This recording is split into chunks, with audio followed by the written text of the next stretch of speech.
السلام عليكم، مرحبا بتلاميذ السادس ابتدائي في درس جديد من دروس الرياضيات. والامر يتعلق بالتناسبيات ولا بالتصاميم. وغنبداو بالدرس ديالنا بوضعيه الانطلاق. دونك وضع مهندس تصميما لمنزل على ورقه حيث نجد طوله، يعني طول المنزل، هو 13 سنتيمتر وعرضه 11 سنتيمتر.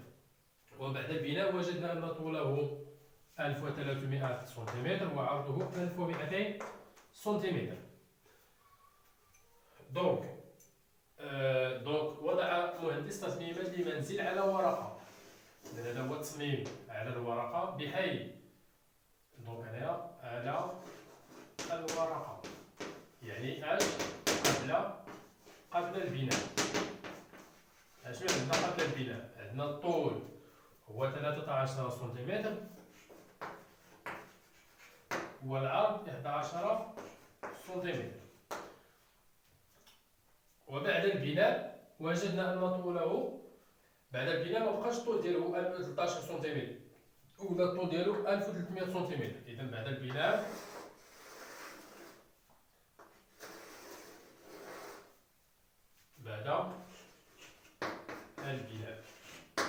يعني بعد البناء يعني في الواقع، يعني داكشي اللي لقينا في الواقع أو الحقيقة.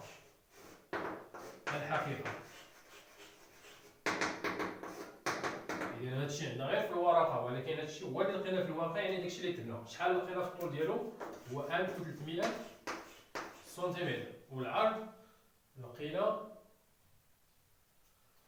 1100 سنتيمتر.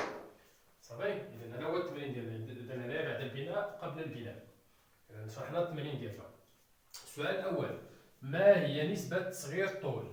دونك اشنو درنا للطول؟ كان عندي الطول بعد البناء هو 1300، صغرناه في الورقة حتى ولا 13 سنتيمتر، يعني قمنا بتصغير الطول. نفس الشيء بالنسبة للعرض، كان 1100 ولات 11 سنتيمتر، قمنا بتصغير العرض. إذا شنو غنديرو إلا بغينا نلقاو نسبة التصغير؟ داكشي اللي عندي في الورقة غنقسمو على داكشي اللي عندي في الواقع، حيت بغا نسبة التصغير. كون بغا نسبة التكبير غندير العكس. إذا نسبة التصغير شنو تندير؟ تناخد داكشي اللي عندي في الورق قسمها داكشي اللي عندي في الواقع، هي اللي غنديرو. إذا نسبة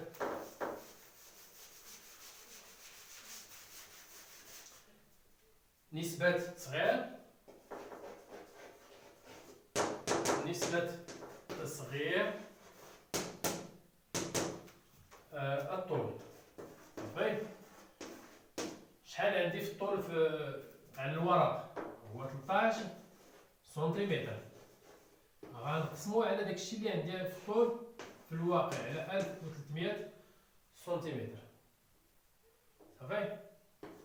إذا إلا درنا عملية القسمة ممكن نديروها جماعة.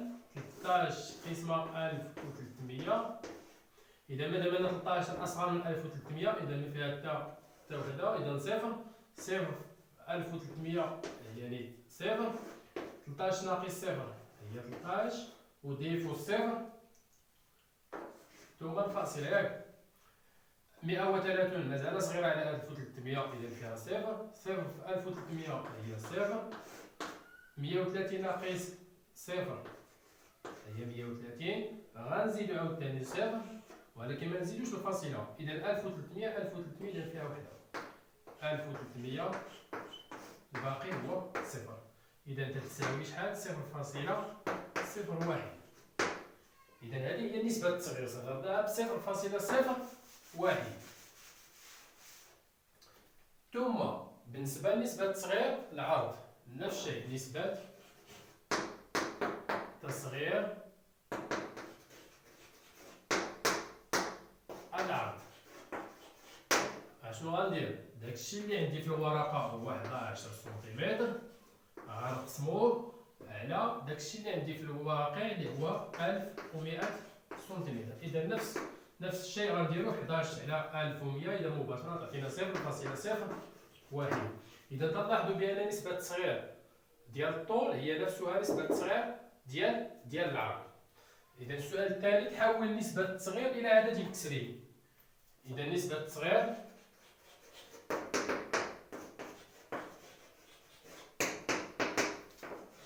على شكل عدد كسري، على شكل عدد كسري. اشنو غندير؟ حنا كنعرفوا بانه الى عندي عدد عشري راه ممكن نحولو على شكل كسر. تذكروا معايا الخاصيه جماعه. دونك الى عندي رقمين مورا الفاصله كنديروا قسمه 100. كون كانوا عندي 3 الارقام غنديروا قسمه 1000. كون كانوا عندي 4 الارقام غنديروا 10000. كون كان عندي رقم واحد غندير 10. وقلنا هذا العدد اللي عندي هنايا كنحطو هنايا بلا الفاصله، مثلا 0 0 1. ديك الساعه ممكن تحيد هاد الاصفار، حيت اصفار زائده، اصفار قبل العدد فهي اصفار زائده. اذا 0.01 راه تتساوي 1 على 100. صافي. اذا ونسمي هذا العدد، اذا غنمسح السبوره باش نجاوبوا على السؤال الاخير، اذا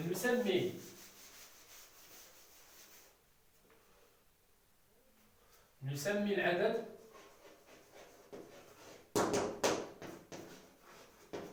واحد على 100. اشنو تنسميوه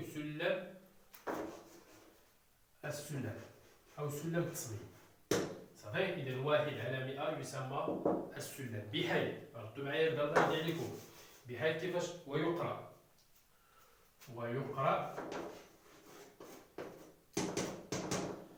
1 سنتيمتر صافي على التصميم. شنو هي التصميم؟ هي الورقه. نقول التصميم او الخريطه، اذا نفس المصطلح. بعض المرات تلقاو الخريطه، بعض المرات تلقاو التصميم، اذا نفس الشيء. صافي.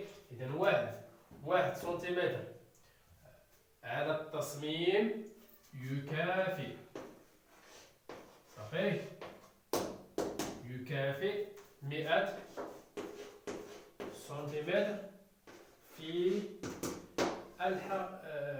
الحقيقة أو الواقع. إذا بعض المرات تلقاو الحقيقة وبعض المرات تلقاو الواقع. بمعنى إلا بغينا نشرحوها، يعني كل 1 سنتيمتر ملي تنرسم أنا في الورقة ديالي 1 سنتيمتر، صافي، ملي تنرسم 1 سنتيمتر في الورقة، إلا بغيت نبنيها بالطوب ولا بالياجو ما خصنيش نرسم 1 سنتيمتر، خصني نرسم 100 سنتيمتر. إذا 1 سنتيمتر غير في الورقة ديالي في الخريطة في التصميم، ولكن في الواقع راه كل 1 سنتيمتر راه هو 100 سنتيمتر في الواقع. نتمنى أن الأمور تكون واضحة. دونك مثلا إلا بغيت نبني هذا السور فيه مثلا 5 سنتيمتر، واش أنا غنمشي نعبر 5 سنتيمتر هذه في الورقة، ولكن ملي غنبغي نبنيها ما غاديش نبني 5 سنتيمتر، خصني نبني 5 فوا 100 اللي هي 500 متر، 500 سنتيمتر إلا قبل بهذا السلم. صافي. نتمنى أن الأمور تكون واضحة. إذا كل 1 سنتيمتر راه يمثل 100 سنتيمتر في الواقع، ودائما الوحدة هي بالسنتيمتر، ودائما هذا الواحد كاين، ما عمرك كتلقى هنايا 2 ولا 3 ولا 4 ولا 5، ديما 1 على العدد. إذا 1 على 10، 1 على 100، 1 على 2000، 1 على 15000، 1 على 20 مليون، إلى سدس، ديما 1 في السلم كاين.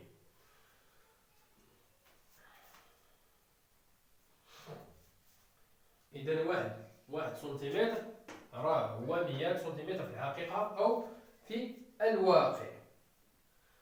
إذا نتمنى أن هذه الأمور تكون واضحة. إذا ممكن انطلاقا من هذه نستخلصوا مجموعة من الخاصيات.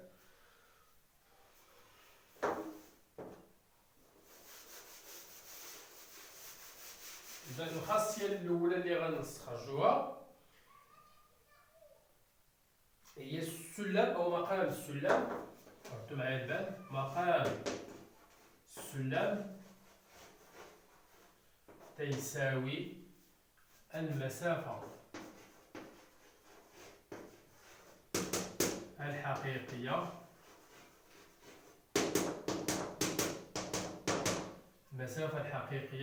قسمة المسافة على التصميم. من بعد ما نبقاوش نخدمو بهاد الخاصيات مباشرة غنعرفو كيفاش نخرجوها. صافي. إذا مقام السلم هي المسافة الحقيقية على المسافة على التصميم. ثم إلا بغيت المسافة الحقيقية،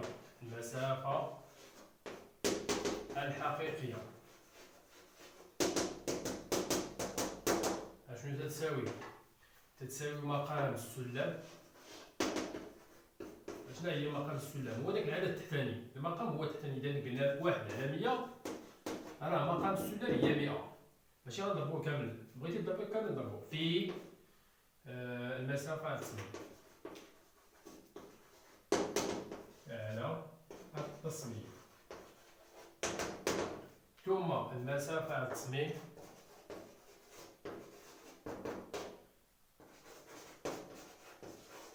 إذا هذه راه تساوي هي المسافة الحقيقية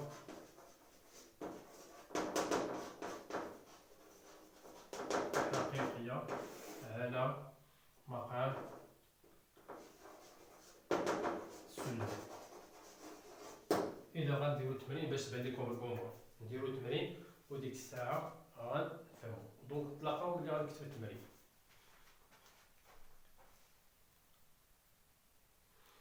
إذا التمرين الأول يقول: تسكن بشرى بشارع طوله على التصميم 95 سنتيمتر. إذا علمت أن سلم التصميم هو 1 على 15000 فاحسب الطول الحقيقي للشارع بالكيلومتر. إذا نبقاو بعدا بالسنتيمتر عاد نحولوه للكيلومتر. إذا شنو تندير؟ دائما هذا النوع ديال المسائل التناسبية سلم التصاميم خدم بالجدول. إذا غترسم الجدول دير دائما نفس الجدول. صافي. اشنو تنكتب هنا؟ تنكتب المسافة على التصميم ولا الطول على التصميم. دونك المسافة، صافي، المسافة في الخريطة أو التصميم بحال المسافة في الخريطة. إذا دائما المسافة على الخريطة، دونك نديرو على الخريطة المسافة على الخريطة ولا الطول على الخريطة بحال. وهنايا الطول الحقيقي أو المسافة الحقيقية بحال المسافة الحقيقية على الحقيقة.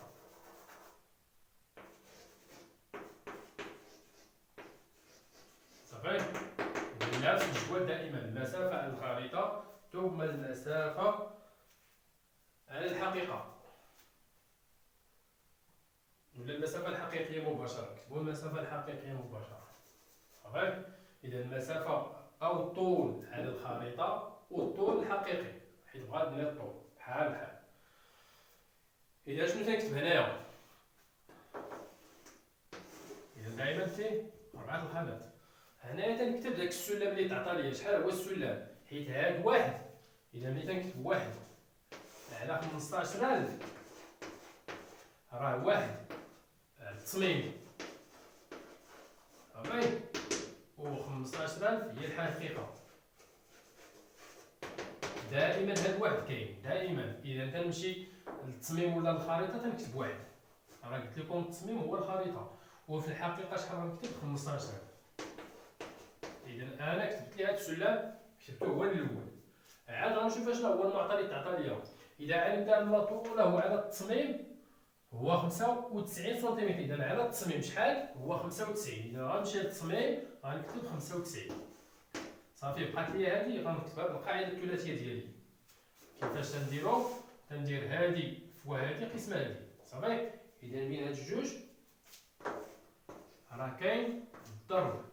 عاد نديرو قسمة واحد دائما. إذا يكفي غير نديرو الضرب ديال هاد الجوج. قسمة واحد راه غتبقى نفس النتيجة. صافي. إذا غندير 1000 و 15000 ضرب 95. 5 في 0 0 0 0. 5 في 5 25. 5 في 1 5 زائد 2 7. ونوضع النقطة. 9 في 0 0 0 0. 9 في 5 45. ثم 9 في 1 9 زائد 4 13. إذا تعطينا 0 0 0 5 7 زائد 5 12 4 1. هذه بالسنتيمتر. هذه بالسنتيمتر. إذا تعطينا 1000 و 5 ثم 3 أصفار. إذا هذه هي النتيجة ديالنا. ولكن هو واش بغاها بالسنتيمتر؟ لا، حيت دائما النتيجة تعطينا بالسنتيمتر. غنحولوها الكيلومتر. إذا غتكتب هنايا الطول الحقيقي صافي للشارع.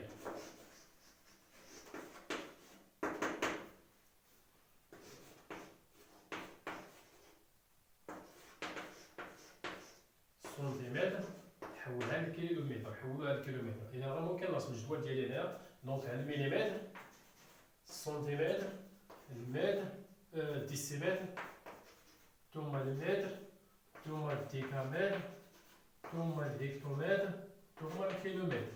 ونوضعو هاد العدد، نبداو من الصفر للوحدات. إذا صفر صفر صفر، 3 أصفار، 5 2 4 1.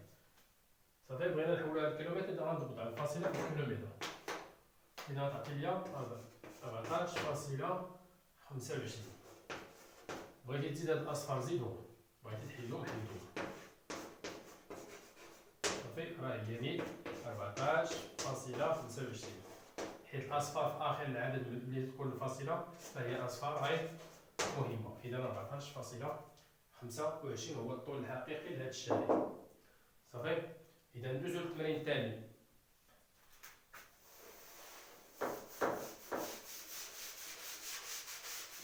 دونك التمرين الثاني،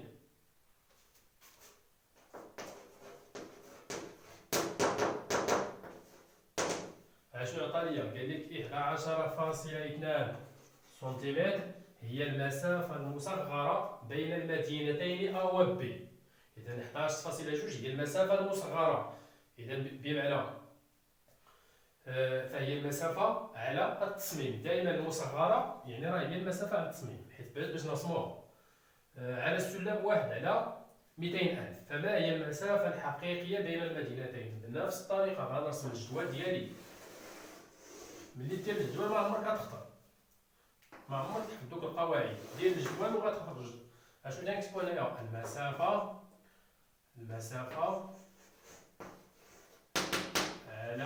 على التصميم او الخريطة بحال. مرة تلقاو التصميم، مرة تلقاو الخريطة، راه بنفس المصطلح. وهنايا المسافة الحقيقية او الواقع.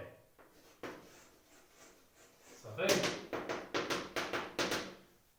شنو قلت لكم؟ كتزيدوا واحد الخانة كديروا فيها السلم دائما الفوق واحد. فعندكم تقلبوا لي هاد الجوج دائما الفوق واحد. ثم تعطات لي 200,000. دابا غادي نقول شكون اللي تعطى ليا، واش المسافة على التصميم ولا المسافة الحقيقية؟ راه السؤال أصلا شنو قال لك؟ فما هي المسافة الحقيقية؟ يعني أنت إلا تلفتي في التمرين غتعرف بأن هذه راه هي التصميم، حيت السؤال بغا الحقيقية. إذا هذه اللي بغينا. إذا التصميم شحال تعطات لينا؟ 11.2. بنفس الطريقة اشنو تندير بين هاد الجوج؟ الضرب. إذا هذه غنضربها في هذه تقسم على واحد. صافي. القاعدة الثلاثية ديالنا. إذا غنحسبها هنايا 200,000 غنضربوها في 11.2. دونك صفر، جوج في صفر صفر، جوج في صفر صفر، جوج في صفر صفر، جوج في صفر صفر، جوج في جوج 4. 1 2 3 4 5. 1 2 3 4 5. مزيان. ثم نقطة 5 الأصفار. 1 2 3 4 5. 1 في جوج هي جوج. ثم النقطة الثانية 5 الأصفار. 1 2 3 4 5. ثم 1 في جوج جوج. ثم نجمعو غتعطينا 0 0 0 0 0 4 2 2. شحال من رقم ورا الفاصلة؟ 1. إذا غتعطينا جوج جوج 4. ثم شحال من صفر؟ 1 2 3 4. بغيت دير الفاصلة صفر ديرها، ما تحطيش ما ديرهاش. إذا هذه المسافة الحقيقية بالسنتيمتر، حيت هذه بالسنتيمتر وهذه بالسنتيمتر وهذه بالسنتيمتر. كنت عطات لينا شي وحدة بالكيلومتر خصنا نحولوها. صافي. المسافة الحقيقية بين المدينتين A و B هي 200. دونك جوج جوج 4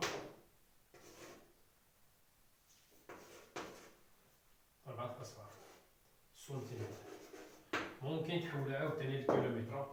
دونك نحولوها حتى هي الكيلومتر، مليمتر، سنتيمتر، ديسيمتر، المتر، الديكامتر، الهكتومتر، ثم الكيلومتر. دونك غنديرو في السنتيمتر 0 1 2 3 4 4 الأصفار ثم 4 جوج هي 22.4 تساوي 22.4 كيلو متر. إذا المسافة بين المدينتين هي 22.4 كيلومتر. ندوزو للتمرين الثالث ونتلاقاو ملي غنكتبو. دونك التمرين الثالث يقول احسب طول طريق السيار على الخريطة ذات سلم 1/5 ملايين إذا علمت أن الطول الحقيقي هو 200 كيلومتر. إذا هنا قول لي السؤال، داو لي السؤال، عاد عطاو لي المعطيات. دونك السؤال احسب طول طريق السيار على الخريطة. إذا خصنا الطول على الخريطة ولا الطول على التصميم. والسلم اللي تعطات لينا هي 1/5 مليون إذا علمت أن الطول الحقيقي هو 200 كيلومتر.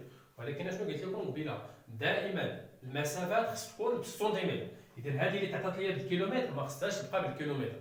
اذا ردوا معايا البرنامج عليكم دائما في سلم التصاميم اي حاجه تعطات لك بالوحده من غير السنتيمتر خصك تحولها. دونك تعطات لي بالكيلومتر خصني نحول للسنتيمتر، تعطات لي بالمتر خصني نحول بالسنتيمتر، حيت هذه بالسنتيمتر وهذه بالسنتيمتر. اذا باش نتفقوا على هذه، اذا اي وحده تعطات لكم من غير السنتيمتر خصكم تحولوها. راه هادشي قلناه حتى في التناسبيه في السرعه المتوسطه، قلنا ملي تعطي لك شي حاجه من غير الساعه خصك تحولها للساعه، سورتو في الدقائق. دونك بنفس الطريقه غنرسمو الجدول ديالنا. دائما الجدول هو اللي كيخرجنا بلا ما نحفظ دوك القواعد اللي كتبنا قبيله. درنا شنو تنكتبو هنايا؟ الطول ولا المسافه بحال الطول على الخريطة أو التصميم بحال صافي. وهنا الطول الحقيقي أو المسافة الحقيقية صافي. قلنا الخانة اللي تنزيدو فيها السلم، ممكن نصغر هادي. إذا السلم شحال؟ هو 1/5 مليون. عندكم تقلبوها ليا بجوج، ديما الخريطة هي اللي الفوق ولا التصميم عاد الحقيقة لتحت. إذا هنا دائما 1/5 ملايين. 1 2 3 4 5 6 صافي. اشنو اللي تعطى ليا؟ واش الحقيقي ولا الخريطة؟ إلا واحد فيهم تعطى ليا، إذا علمت أن الطول الحقيقي هو 200 كيلومتر، واش غنكتب ليه هنا 200 كيلومتر؟ لا، حيت هذه بالسنتيمتر وهذه بالسنتيمتر. 200 كيلومتر خصك تحولها، إذا ما خصهاش تبقى بالسنتيمتر بالكيلومتر. إذا غنمشي للجدول ديالي، ها الكيلومتر، ها الهكتومتر، ها الديكامتر، ها المتر، ديسيمتر، ثم السنتيمتر، ثم المليمتر. اشنو هو العدد اللي تعطى ليا؟ 200 كيلومتر. غنجي للكيلومتر غندير فيه الصفر، ها هي 200 كيلومتر. غنزيد ليها الاصفار حتى السنتيمتر، 1 2 3 4 5. إذا ها التحويل ديالها. إذا غنكتب هنايا جوج، شحال عندها من صفر؟ 1 2 3 4 5 6 7 أصفار. 1 2 3 4 5 6 7. إذا إلا بغيت الطول على الخريطة بنفس الطريقة، القاعدة الثلاثية ديالي. إذا هاد العدد فيه واحد قسمة 5 ملايين صافي. إذا هنايا الضرب وهنا القسمة.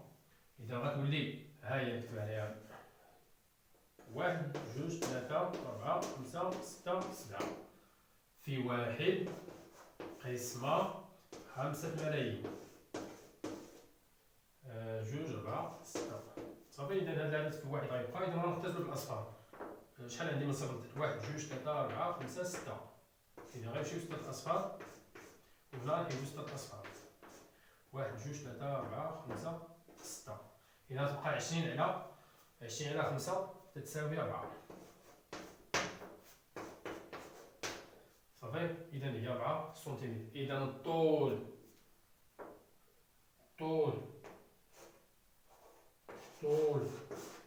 الطريق السيارة